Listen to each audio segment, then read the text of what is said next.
We've got Clara on the line. Clara, will you tell our audience who you are?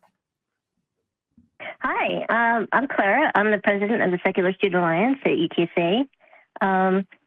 I've been the president since 2019, and I've been trying to work with the group for quite a while now, but we're just basically starting over after the pandemic this semester. Yeah. So we're trying to rebuild the group. How would you, for people who don't know what the SSA, I was going to say, for people who don't know what the SSA is, who may not have heard the start of the show, how would you define or explain the work that the SSA does? What do you do there? Yeah, the hell's going on? Oh, okay.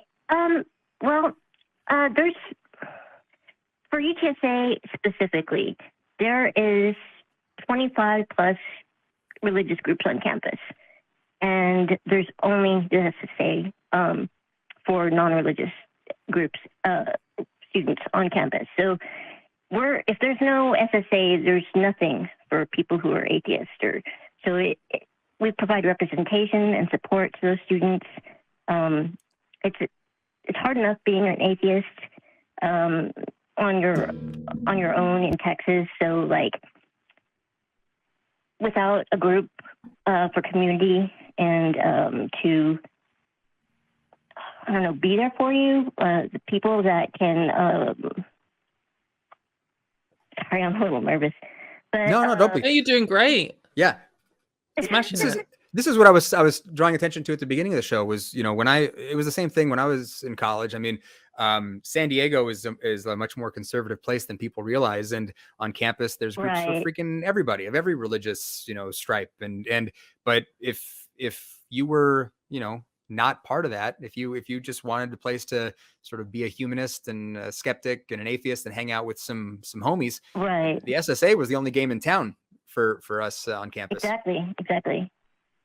Right, exactly. There's like I said, there's so many groups for religious people, and there's just us, and that's it. And we've been around since 2013 in some form or another, and we've just tried to be there for those students. A lot of them are from really tough backgrounds, and they don't have anybody that really understands them or can just help them work through their trying to get out of religion. Yeah.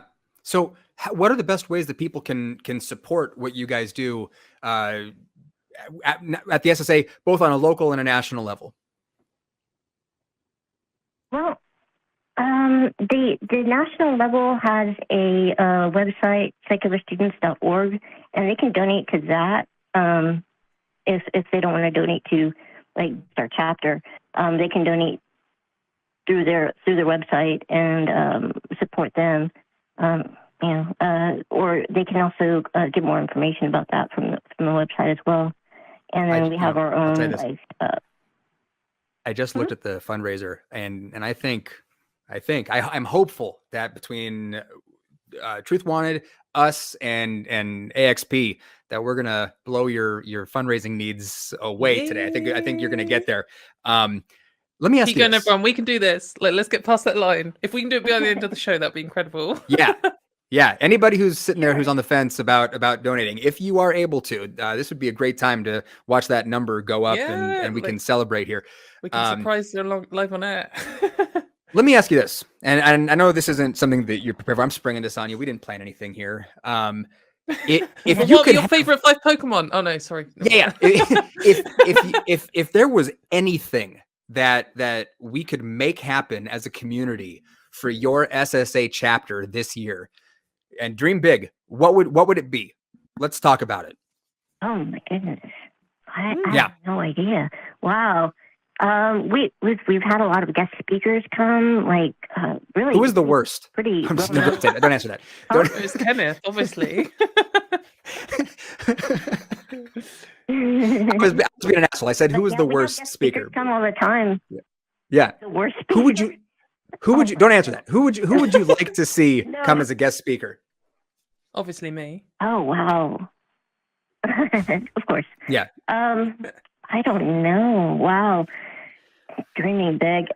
We've had quite a few come before in the past. We've We had Dan Barker come. Matt Dillahunty's been there a couple of times, I think. Let me think.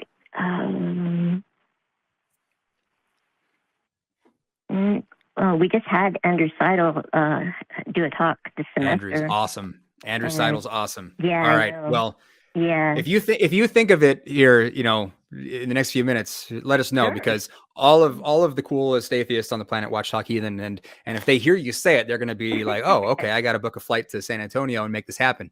Okay. Just pick random names for the chat. Be like, right. I'd really like Atheist 69 to come and speak exactly. at the Exactly. Well, let me ask you one last thing, and I'm moderately sorry for putting you on the spot. How did you get involved with the SSA? Good question. Oh wow! Back in 2016, quite a while ago. In the before times. I was just starting. Yeah, that was just starting. I went back to school for the second time, and I was just kind of wandering around on campus. I was an older student, so I was just like, everybody seemed like kids to me. And I was just like wandering around, and I came across the SSA tabling, and I talked to them for a little while, and they just encouraged me to come to a meeting. And I would sit in the back and just kind of observe, and I was really shy, and I didn't really like talk to anybody. But I eventually came out of my shell and started talking to them more and more, and then like, surprise, I'll be president in 2019. Like that's just, I don't know. If I was great. like, I would have never imagined that I would become president when I first started, So, yeah, and it's just been an amazing experience being able to lead the group of students. Do you guys have street preachers that come on your campus? Yeah, I was going to say, like, what's been your... Frequently. And they love to come to our table and talk to us, too. Although, if I'm... I may be wrong about this, but I think you also have Anthony Magnabosco comes on your campus from time to time and talks to people. Oh, yes. Yeah. So that kind of balances out. He comes to he comes to speak to our group every semester, and he used to do awesome. like street epistemology on campus there. That's so good for you guys. I think he's gotten out of that now because he's concentrating more on doing the nonprofit for street epistemology. Anthony works harder than a lot of people know. He's doing a lot there and has worked for years with Recovering for Religion, and Anthony's doing great work. Well, all right. Well, if you haven't thought of your all-time dream guest to come out there, we know it's Katy. I know you just don't want to embarrass her. Then we'll cut you loose. But I'm seeing that the fundraising numbers are going up. Every time I've refreshed over here, it's gone up a little bit. So we so appreciate it. We very much appreciate it, because I mean, like I said, we're starting over. We literally started the semester with just me and our vice president and Cody, who's on the Talk Heathen or the Truth Wanted show on Friday. Cody volunteered out of the blue without meeting either of us, just because he was so excited and enthusiastic about what the SSA was as an organization. And did Cody speak during the Truth Wanted episode on Friday? Was Cody one of the people that was up there with that? Yeah, that sounds familiar. Yeah. Yes, cool. He said he's going to be calling in to the Atheist Experience later. Okay. Cool. Spoiler alert. Well, everyone should go and check that out, though. That'd be cool. Well, thank you to everybody who's donating. That's awesome. And my little Grinch heart gets all warm and fuzzy when I see us all coming together as a community. I think it's the coolest thing. So thank you for the work that you're doing, for volunteering. College is hard enough without taking on extra responsibilities and trying to build a community on your campus, especially in an area where you are as a skeptic maybe a little bit outgunned. So hats off to you. Definitely. Yeah. It's interesting for me to try and put myself in those kind of shoes, because in the UK, it's not very common for people to be part of religious societies and stuff at universities. I mean, I didn't even really consider joining an atheist group just because most of the people I knew were atheists. So, yes, it's cool. It's not like here at all. It's like, if you don't belong to one of the religious groups, they kind of look at you weird. And you would think that a university we've had people. Sorry, go ahead. No, you, I insist. Yeah, you go ahead. You're the guest. We've had students say that they've lost friends over it when they found out that they were atheists, and that they just stopped talking to them. So it's kind of a sad situation, you know. Like people that they thought were good friends. I mean, that even happened to me. Like I thought I was good friends with this one girl, and she just stopped talking to me after she found out I was the president of SSA. Well, people, I think that most people don't realize the sort of the reality of what that's like, of just being openly atheist in many parts of the United States and globally. But it's one of those things that, I mean, okay, so I was the president of our SSA chapter at San Diego State my senior year, and people would ask about this. They're going, why do you spend your time doing this? Exactly. And I get that question a lot too. And they have no idea. They had no idea. The response that people get socially, even from family members, people being disowned by their families for apostasy and this kind of thing. It's it really is vital that there are places where all of us can just come together. And I was saying to Katy before the show that just kind of like how boring and silly my life is, that I was on my couch and I was watching like a World War II documentary. I'd walked my dog. He's a World War II nerd. Yeah, I'm a nerd. I'm a big nerd about World War II right now. And I was going. I thought about making a TikTok of just like, hey, this is what atheists do. I have a living room because I'm just a normal person, and a couch, and I sit here and I watch TV and I hang out with my family, and I'm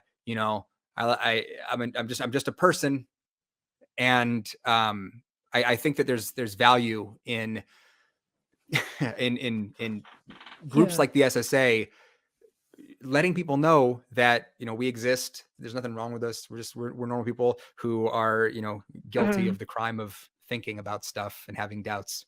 Yeah, So, I mean, that's why I do these shows, is because I had quite an easy experience in coming out of as an atheist. I didn't lose any friends. I didn't even lose my one religious friend.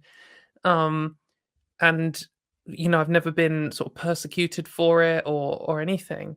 And I kind of just forgot about it. And like earlier in the show, or maybe it's before the show, I can't remember actually, but Kenneth was saying, when do you stop sort of deconstructing or stopping being religious? And I think for me, I did. I think I just got to the point where I just didn't think about religion anymore. And it was just done. I didn't worry about God. It didn't even enter my mind for a long time, many years. And then I sort of got back into arguing on the internet and discovered some different channels. And I think it was Prophet of Zod who was saying that when he sort of came out as an atheist, loads of his friends and family and community dropped him. And he said came out as an atheist. And as an LGBT person who would struggle with coming out, it hit me like, what the hell is this stupid atheist on about? Like, comparing the struggle of coming out of an atheist, absolutely easy compared to coming out as an LGBT person. Then I listened to his story and to some other people and was like, no, it's the same. Like, you lose friends and family, you can lose respect, you can lose your job, you can... And I knew that as an LGBT person, the thing that made the most difference for me in accepting myself, coming out, dealing with my life and stuff, was just seeing other LGBT people, all the different types, because I can see this trans woman doing this or this person doing this or whatever, and they aren't necessarily like me, but if there is enough of them out there, there'll be one and I'll be like, wow, their background is like mine, their situation is like mine, and they are thriving as a person.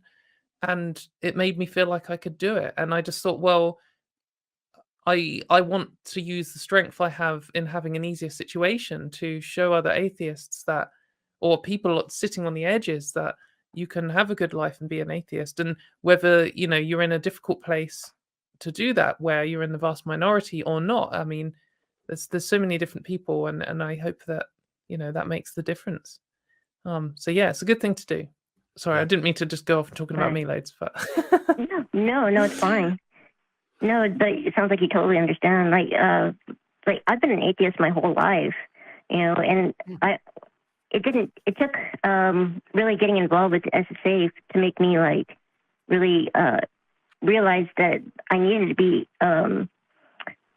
do more activism about my atheism, because I was kind of like, just kind of like whatever, but it was seeing that like there's so many laws being passed that are working against our interests, and that we need to like do something about that, like, because the religious organizations are getting so political.